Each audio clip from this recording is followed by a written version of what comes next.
बड़ी खबर हम दे रहे हैं। देखिए, इराक में जिस तरह से गृह युद्ध की स्थिति बनी हुई है, राजधानी बगदाद में भारी बवाल मचा हुआ है। शिया धर्मगुरु अल सदर के इस्तीफे के बाद काफी हिंसा भड़क गई है, जिसमें अब तक 15 लोगों की मौत हो गई है। रात भर बगदाद के ग्रीन जोन एरिया में रॉकेट दागे गए। बताया जा रहा है कि अल सदर के इस्तीफे के बाद उनके समर्थकों में काफी गुस्सा है। वो सड़कों पर उतरकर प्रदर्शन कर रहे थे और इसी दौरान ईरान समर्थक संगठनों ने हमला कर दिया, जिसके बाद प्रदर्शनकारी उग्र हो गए, हिंसा भड़क गई। हिंसा के बाद बगदाद में कर्फ्यू लगा दिया गया और पूरा शहर इस वक्त सेना के हवाले कर दिया है। तो इराक में गृह युद्ध की जिस तरह से खबरें सामने आ रही, तस्वीरें आपके सामने, सड़कों पर कैसे हंगामा किया गया। शिया धर्मगुरु अल सदर के इस्तीफे के बाद काफी हिंसा का माहौल इस वक्त। तो इराक में शिया धर्मगुरु मुक्तदा अल सदर के राजनीति से संन्यास की घोषणा के बाद हिंसा काफी भड़क उठी है। अल सदर के समर्थकों और सुरक्षा बल के जवानों के बीच हुई हिंसा में अब तक 15 प्रदर्शनकारियों की मौत की खबर है, जबकि 300 से ज्यादा लोग घायल हो गए हैं। बिगड़े हालात को देखते हुए पूरे इराक में कर्फ्यू लगा दिया गया है।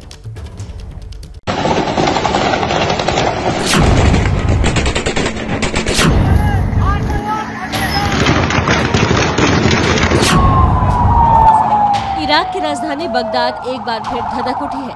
वहां शिया धर्मगुरु मुक्तदा अल सदर के समर्थकों और सुरक्षा बलों के जवानों के बीच खून की होली खेली गई, जिसमें कई लोगों की मौत हो गई।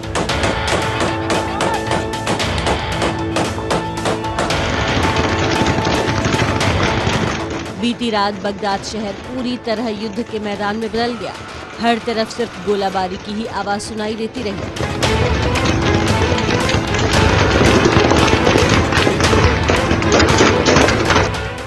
इस बीच कई लोग जान बचाने के लिए इधर उधर भागते भी नजर आए।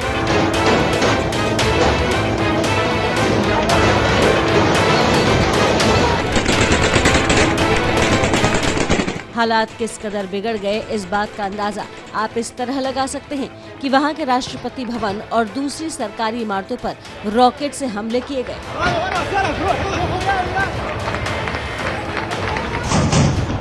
यही नहीं, दोनों गुटों के आतंकवादी भी आमने सामने आ गए और एक तस्वीर में तो इराकी शिया उग्रवादी संगठन के कमांडर अबू अजराइल, जिसे इराक का रैम्बो भी कहा जाता है, उसके घर पर ईरान समर्थित आतंकवादी संगठन सराया अस-सलाम का आतंकी फायरिंग करता दिखा। इसके साथ ही अल सदर समर्थित उग्रवादी गुट सराया अस-सलाम ने ईरान समर्थित शिया उग्रवादी गुट अल हक के बगदाद और बसरा मुख्यालय को भी फूंक दिया, जिसके बाद वहां से आग की ऊंची ऊंची लपटें उठती दिखी। रात भर बख्तरबंद गाड़ियों पर तैनात जवान गश्त करते दिखे। मुक्तदा अल सदर के समर्थक भी पीछे नहीं हटे। हालात ऐसे बने कि पूरा शहर ही हिंसा की चपेट में आ गया।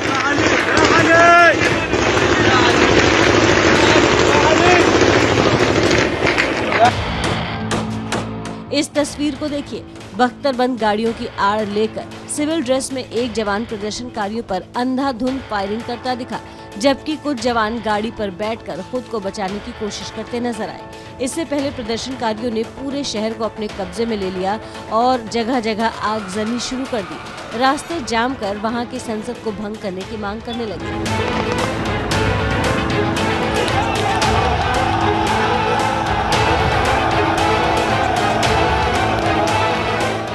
ये तो कुछ भी नहीं, संसद भंग कर चुनाव की मांग पर पिछले कई दिनों से अड़े शिया धर्मगुरु मुक्तदा अल सदर के समर्थकों ने धावा बोल दिया और अंदर घुसकर खूब हंगामा किया।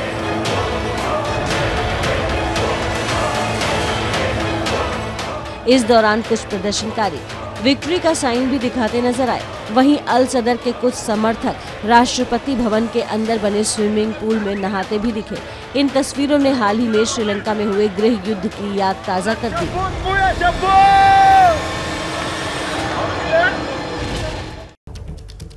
तो शिया धर्मगुरु के इस्तीफे के बाद इस वक्त इराक में गृह युद्ध की स्थिति बनी हुई है। तस्वीरें लगातार एबीपी न्यूज पर आप देख रहे हैं। अब सीधे इस पर बातचीत करने के लिए रुक कर लेते हैं। हमारे संवाददाता प्रणय उपाध्याय हमारे साथ जुड़ गए हैं। प्रणय, रात भर गोलीबारी, रात भर जिस तरीके से हंगामा हुआ, ये ऐसा लग रहा है कि फिलहाल तो थमता नजर नहीं आ रहा। अभी और क्या वहां से जानकारी मिली?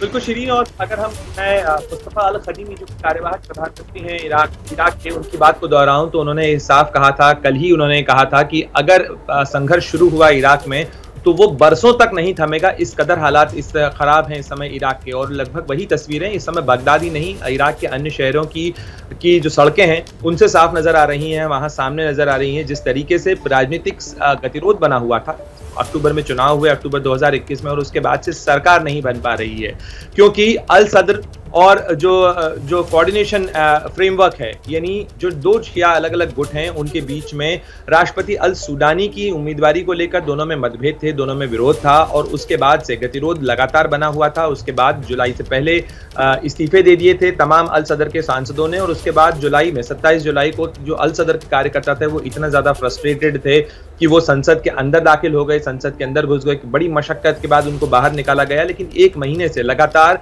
इराकी संसद के बाहर धरना जारी था।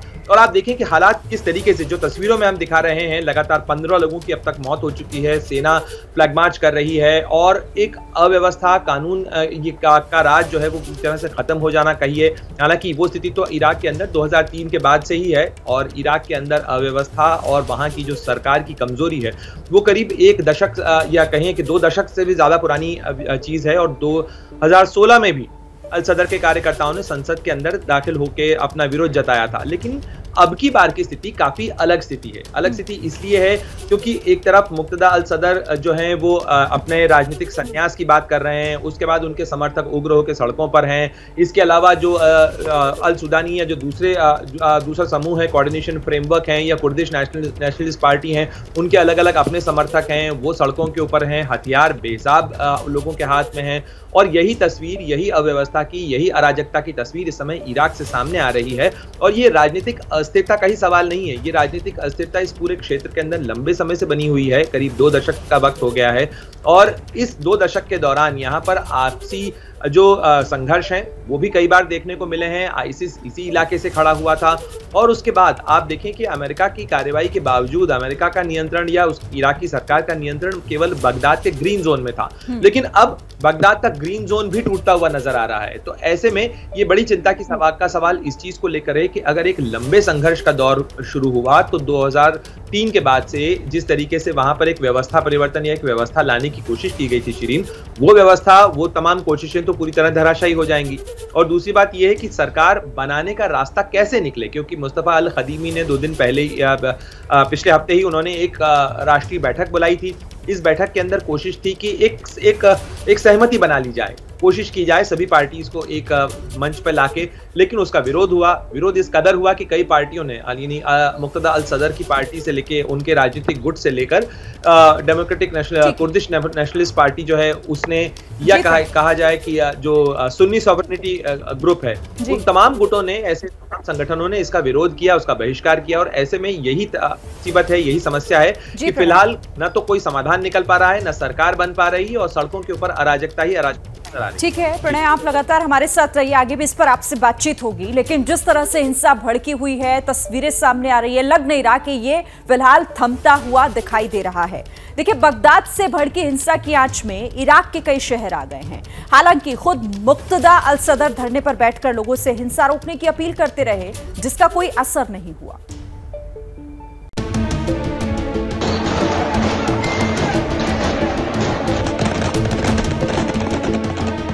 ऐसा पहली बार नहीं है कि शिया धर्मगुरु मुक्तदा अल सदर के समर्थकों की नाराजगी सामने आई हो। इससे पहले भी जुलाई के आखिर में ईरान समर्थित वहां की मौजूदा सरकार के खिलाफ गुस्सा फूटा था, लेकिन इस बार तो लोग कंक्रीट की दीवार तोड़कर ग्रीन जोन में घुस गए।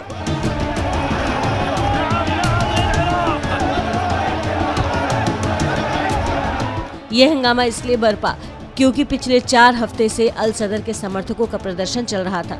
इन लोगों की मांग है कि मौजूदा संसद को भंग किया जाए और नए सिरे से चुनाव की घोषणा हो। दरअसल पिछले साल अक्टूबर में वहां चुनाव हुआ था, और जब नतीजे आए तो किसी भी पार्टी को बहुमत नहीं मिला, और धर्मगुरु मुक्तदा अल सदर की पार्टी ने संसदीय चुनाव में सबसे अधिक सीटें जीती थी, लेकिन वो बहुमत तक नहीं पहुंच पाए थे। उन्होंने आम सहमति वाली सरकार बनाने के लिए ईरान समर्थित शिया प्रतिद्वंदियों के साथ बातचीत करने से इनकार कर दिया था। अल सदर के समर्थक जुलाई में विरोधियों को सरकार बनाने से रोकने के लिए संसद में घुस गए और 4 हफ्ते से अधिक समय से धरने पर बैठे हैं। उनके गुट ने संसद से इस्तीफा भी दे दिया है और अब जब अल सदर ने राजनीति से इस्तीफे का फैसला लिया तो उनके समर्थक विरोधियों पर भड़क उठे, जिसका नतीजा इराक का बड़ा हिस्सा जलने लगा। अल सदर के इस कदम को वर्तमान गतिरोध के बीच विरोधियों के खिलाफ बढ़त हासिल करने का एक और प्रयास करार दिया। हालांकि ये भी आशंका जताई गई कि इस बार के अल सदर के इस कदम से देश के हालात बिगड़ सकते हैं।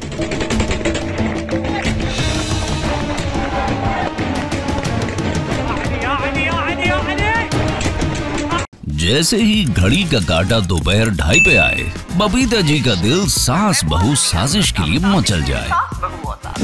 और ये है इनकी बहू, पूरे दिन ऑफिस की टेंशन हो जाए गॉन जब ये करें अपना फेवरेट शो फ्री टाइम पे ऑन। इनकी तरह आप भी देखिए अपना फेवरेट शो अपने टाइम पर और डाउनलोड कीजिए एबीपी लाइव ऐप अपने स्मार्ट टीवी पर।